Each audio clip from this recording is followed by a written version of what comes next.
Hai, perkenalkan nama aku Bot. Mari kita mulai membahas. Kita akan membahas pengertian sosiologi komunikasi dan ruang lingkupnya. Apa itu sosiologi? Sosiologi berasal dari bahasa Latin, yaitu sosius yang berarti kawan, sedangkan logos berarti ilmu pengetahuan.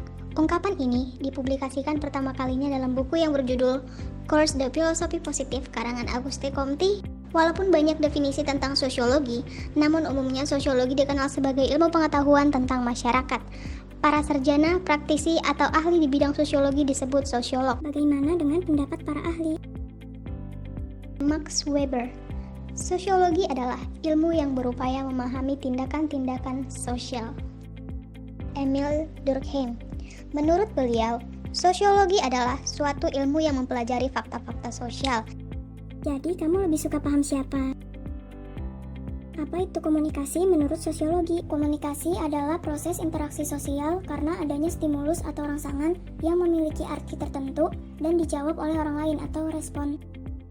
Menurut sosiologi, komunikasi itu tidak sekedar berisi informasi, melainkan meliputi juga ungkapan perasaan yang pada umumnya dialami umat manusia. Sehingga sosiologi komunikasi yaitu bentuk interaksi sosial dalam masyarakat yang menjadi penghubung antara masyarakat satu dengan lainnya untuk menciptakan keteraturan sosial dalam masyarakat. Bentuk komunikasi ini bisa dilakukan secara individu dan juga kelompok dalam proses timbal balik yang diperlukannya. Sosiologi adalah ilmu. Ada 4 sifat untuk menentukan apakah sosiologi itu disebut ilmu atau tidak. Yang pertama bersifat empiris, artinya sosiologi itu didasarkan pada pengamatan dan penalaran. Yang kedua, sosiologi itu bersifat teoritis, yaitu ilmu pengetahuan tersebut selalu berusaha untuk menyusun abstraksi dari hasil-hasil observasi. Yang ketiga, sosiologi bersifat kumulatif, berarti bahwa sosiologi dibentuk atas dasar teori-teori yang sudah ada, dalam arti memperbaiki, memperluas, serta menghaluskan teori yang lama. Yang keempat, sosiologi tidak menilai. Sosiologi dalam menggambarkan masyarakat atau individu tidak dilihat dari segi moral baik atau tidak. Tidak mempersoalkan buruk atau baiknya fakta tertentu, tetapi tujuannya untuk menjelaskan fakta tersebut secara analitis. Apakah keterkaitan antara sosiologi dan komunikasi? Dalam hubungannya dengan komunikasi yang identik dengan interaksi komunikasi, sosiologi pun memiliki istilah, yaitu interaksi sosial di mana semua manusia dapat melakukan komunikasi dengan sesamanya, baik secara individu maupun kelompok. Secara teoritis, sekurang-kurangnya ada 2 syarat terjadinya interaksi sosial, yaitu terjadinya kontak sosial dan komunikasi. 5. Ruang lingkup kajian sosiologi komunikasi. Yang pertama, struktur. Struktur di sini mencakup tentang hubungan interaksi sosial masyarakat dalam tatanan sosial dan kelas sosial yang dilakukannya. Ada seseorang yang memiliki struktur berkomunikasi baik, dan ada pun seseorang yang memiliki gaya struktur berkomunikasi tidak baik. Pusat perhatian atau center of attention. Pusat perhatian ini memberikan wawasan tentang topik pembicaraan dan dominan seseorang dalam berkomunikasi di tengah-tengah masyarakat. Perilaku masyarakat.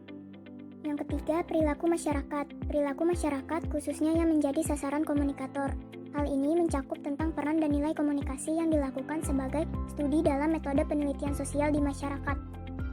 Efektivitas komunikasi massa. Yang keempat adalah efektivitas komunikasi massa.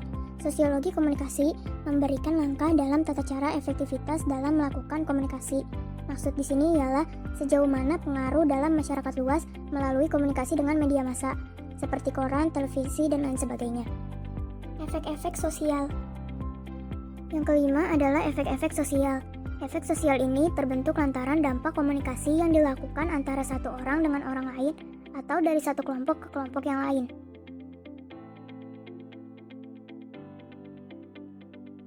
Contoh kasus sosiologi komunikasi.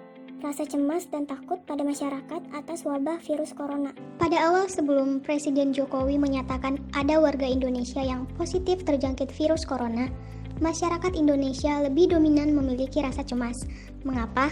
Sebab rasa cemas ini sendiri merupakan sesuatu yang irasional dan objek ketakutan atas wabah virus corona di Indonesia belum terbukti dan nyata. Namun, kondisi kecemasan itu kini berubah menjadi ketakutan. Sebab rasa takut merupakan suatu yang rasional, karena sudah memiliki objek ketakutan yang jelas dan nyata, yaitu wabah virus corona sudah terjadi di Indonesia. Sebenarnya, Rasa cemas dan ketakutan pada diri masyarakat atas wabah corona suatu yang manusiawi. Namun, hal ini jika tidak diatasi, secara sosiologis akan menimbulkan disorganisasi dan disfungsi sosial di masyarakat. Disorganisasi pada masyarakat akan mengarah pada situasi sosial yang tidak menentu, sehingga dapat berdampak pada tatanan sosial di masyarakat. Wujud nyatanya berupa prasangka dan diskriminasi. Hal ini bisa dilihat dari berbagai pemberitaan di media mengenai reaksi masyarakat saat ada warga Indonesia positif terjangkit virus corona. Misalnya, ada masyarakat yang mulai membatasi kontak sosialnya untuk tidak menggunakan angkutan umum, transportasi online, dan menghindari berinteraksi di ruang sosial tertentu seperti pasar dan lain sebagainya karena khawatir tertular virus corona. Prasangka masyarakat ini tentu memiliki alasan logis. Selain disorganisasi sosial, disfungsi sosial juga terjadi akibat rasa takut atas wabah virus corona. Disfungsi sosial membuat seseorang atau kelompok masyarakat tertentu tidak mampu menjalankan fungsi sosialnya sesuai dengan status sosialnya.